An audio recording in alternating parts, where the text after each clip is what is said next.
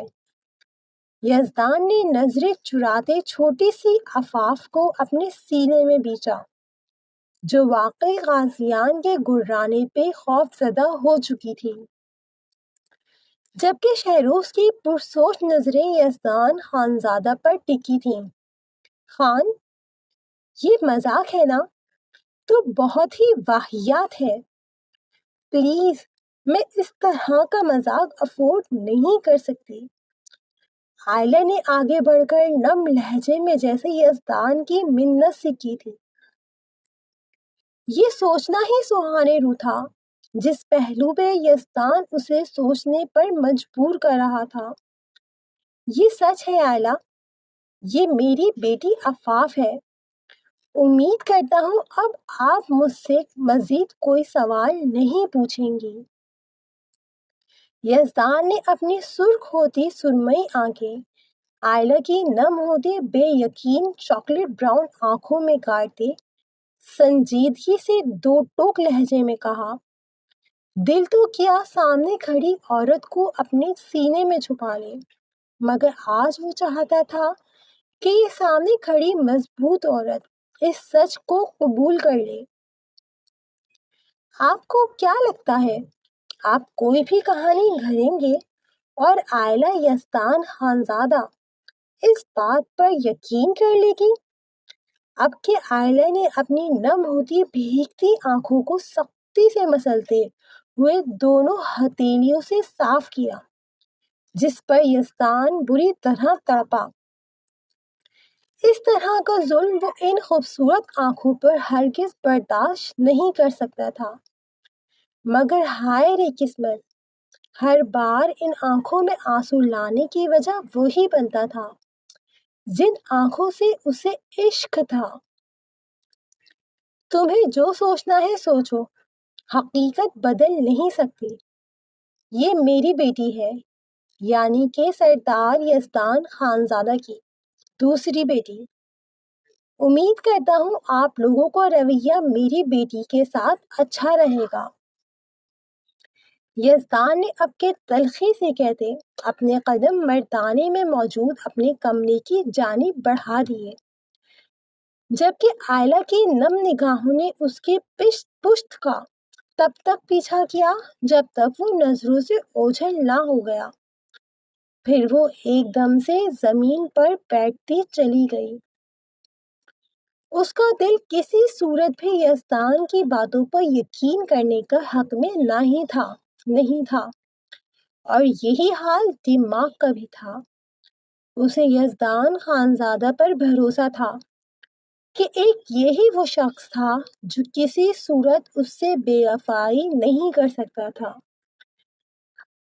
کیسا یقین تھا عائلہ بخش کا کہ سچ سامنے ہوتے ہوئے بھی وہ نگاہیں چرانے کی کوشش کر رہی تھی۔ یہ کیا تماشا ہے دانی؟ تو بتانا پسند کرے گا؟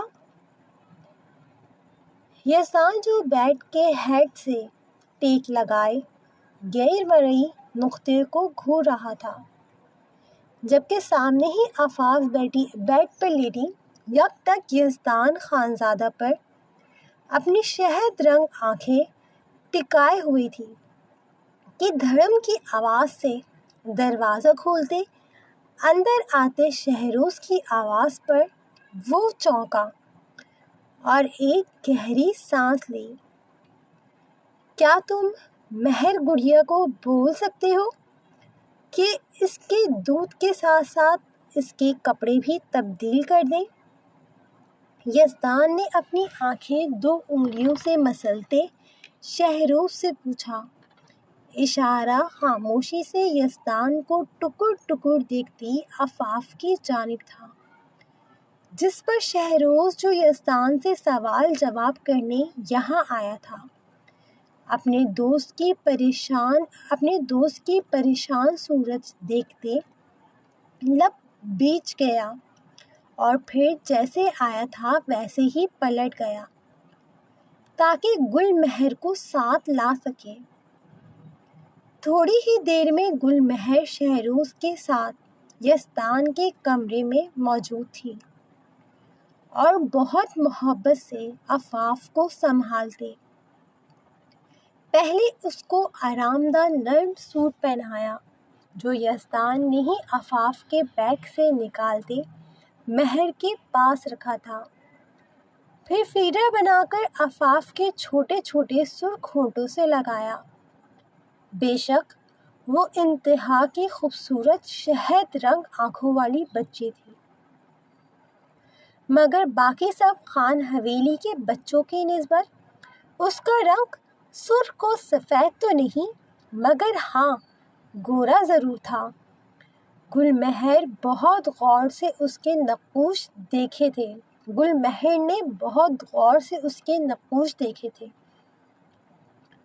جن میں کم از کم یزدان خانزادہ کی جھلک تو ہرگز نہیں تھی۔ پھر پیچھے مڑ کر خاموشی سے صوفے پہ بیٹھے یزدان خانزادہ اور پھر اس کو ہی باریک بینی سے تکتے شہروز کو دیکھا اور پھر نفی میں سر ہلا گئی۔ وہ جانتی تھی شہروز یزدان خانزادہ کے پیچھے پاگل تھا، اس حد تک پاگل کہ وہ اس کے لیے کسی کی جان لے بھی سکتا تھا اور دے بھی سکتا تھا۔ کبھی کبھی تو گل مہر کو ان کی دوستی پر رشک سا آتا تھا۔